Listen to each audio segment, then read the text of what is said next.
All right, welcome back, guys, to another episode of A Pinball Podcast. And today we are going to talk about Led Zeppelin. Yes, it is the day before the big announcement is supposed to break out.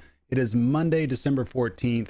And yeah, it feels like Christmas Eve, like 10 days before Christmas Eve. Yeah, that makes total sense, at least from a pinball standpoint.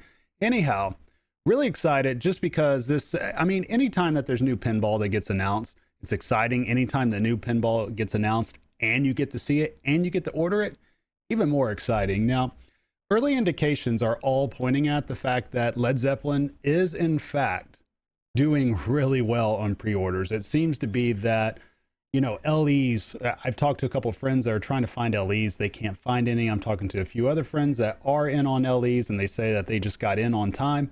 Yours truly, I'm skipping out on an LE on this one, but I am getting a Pro. I am doing that early on just because I want to see what it's all about. I want to get a feel for it because I honestly think, just like all Steve Ritchie games, they usually show up on the tournament circuit, and thus, I want to get a feel for it early on, especially here at home.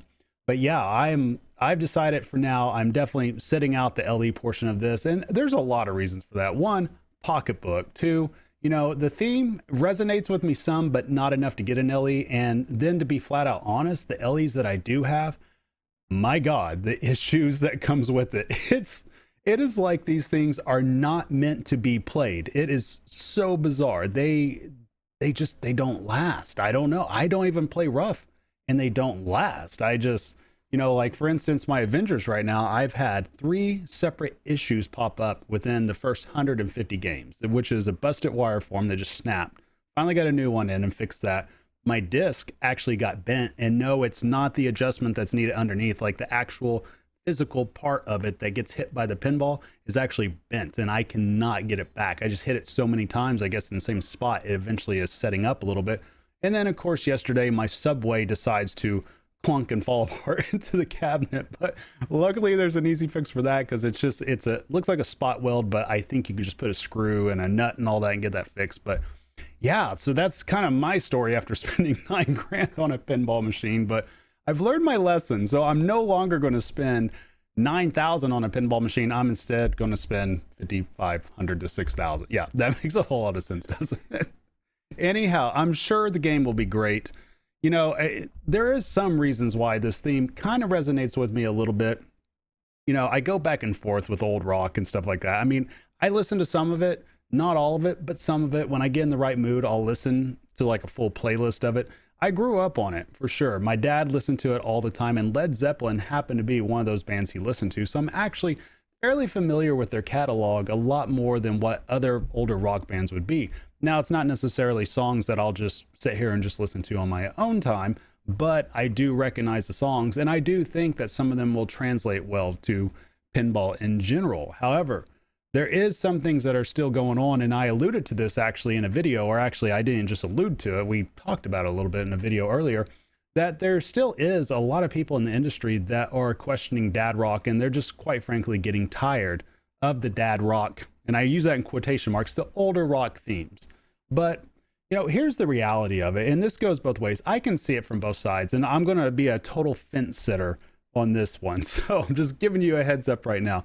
Like, I get it from both sides. One, we're going to keep seeing these types of rock themes come out for a long period of time, at least for a few more years, until the well is dry. I mean, there's still several other bands to go, but I understand too is that the age demographic is always a rolling demographic, and especially with pinball, now that home sales are skyrocketing, and we hope that there's still more people, especially once arcades and everything opens back up and events and shows, that younger people will start getting more and more involved in pinball. So that being said, there's always people coming in and out of different hobbies, and I'm really wondering when the demographic from 25 to 30, if that demographic will start shifting upwards into the 30-35, if they'll stick around long enough and eventually become buyers of pinball.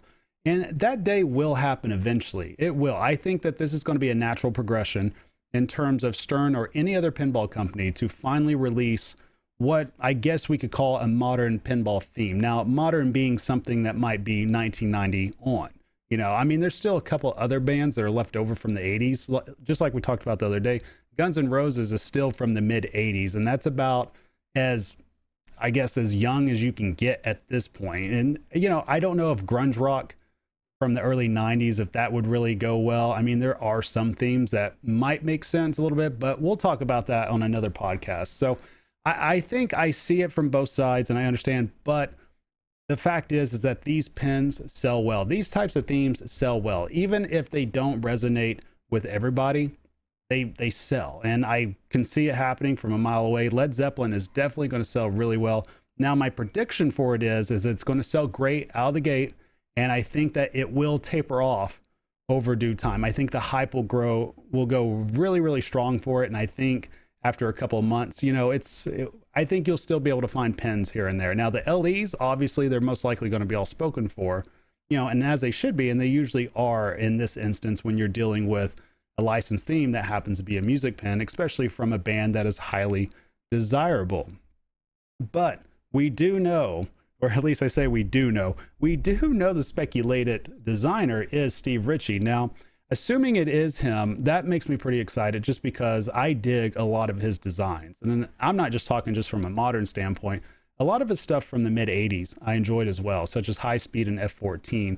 And even going as far back as 1979 with Flash, I actually like that design as well. And he designed a couple of other moderns that, if you guys aren't aware of, Star Trek and Spider-Man and I believe Game of Thrones, all Steve Ritchie designs.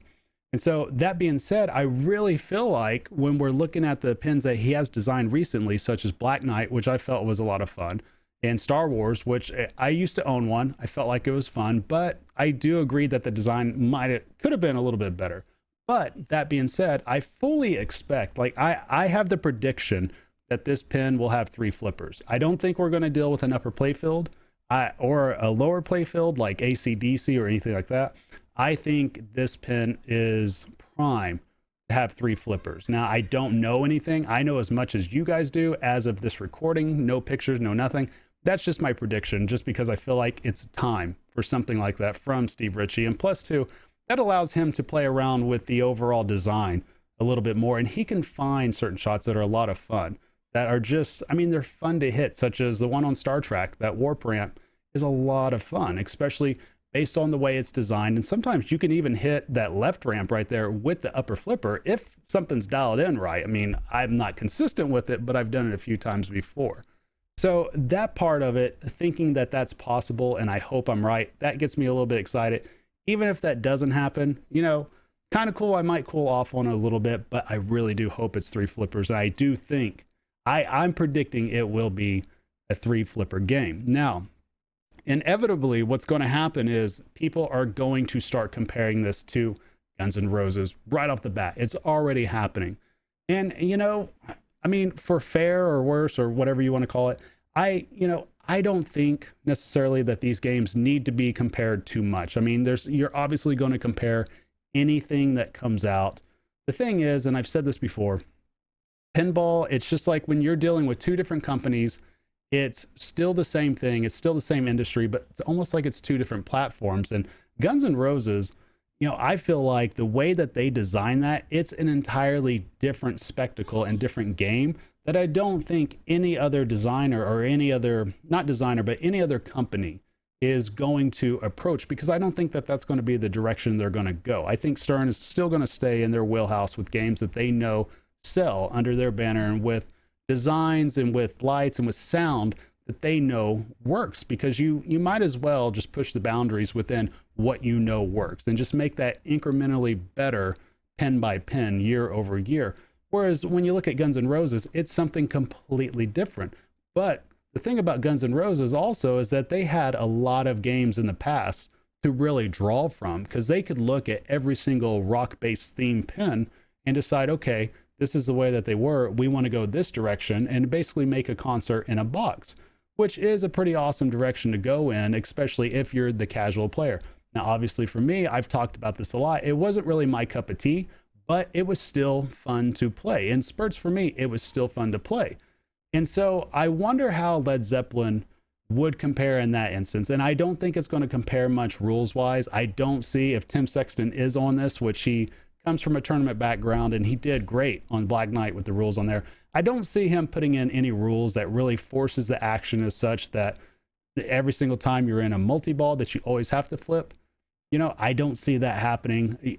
But in general, I really feel like that this is a pin that will be very great for tournaments. I feel like that this pin has potential to be solid for years to come, because the fact is that most of your music pins turn out like that. Most of them are a lot of fun to play just casual, and a lot of them end up being fun to play in tournaments. They really have that type of crossover, and I don't really expect Stern to go outside of that. When you look at AC/DC, you look at Kiss, even though Kiss took a little bit longer to get the code going. When you look at Metallica, when you look at Aerosmith, in a couple of those games, they may not be world beaters or anything like that. I know Kiss isn't considered in the same realm as something like Metallica, but the games are still enjoyable to play. And so I really do expect Led Zeppelin to lean more towards being as great as a Metallica or an Iron Maiden. And the reason for that is because this design has had time to bake. I think the last time that Steve Ritchie came out with the pin was March of 2019. So here we are, December 2020. So I feel like he's had a long time in between when he got done with Black Knight, which obviously was a few months before, or several months before it actually came out, compared to where we're at now with him getting all of his designs out and just figuring out what's going to shoot the best for Led Zeppelin. So I'm really excited about that. You guys should be too. We'll sit here and wait together, and we'll figure out what we're going to see. Eventually, I'm going to keep speculating until I actually get to see it. Hopefully something comes out tomorrow. I'm fully expecting a trailer to come out tomorrow, and then of course we'll do our normal reaction, and we'll go from there. But other than that though, guys, this is just a short episode. I just want to put out my thoughts on it a little bit. Get your guys' thoughts on it as well. What do you guys think? The day before, you excited? Are you expecting much? Is expectations low? Or if you're into Guns N' Roses, are you just kind of about this? Let me know, guys. Other than that, you guys take care, and I'll talk to you guys later.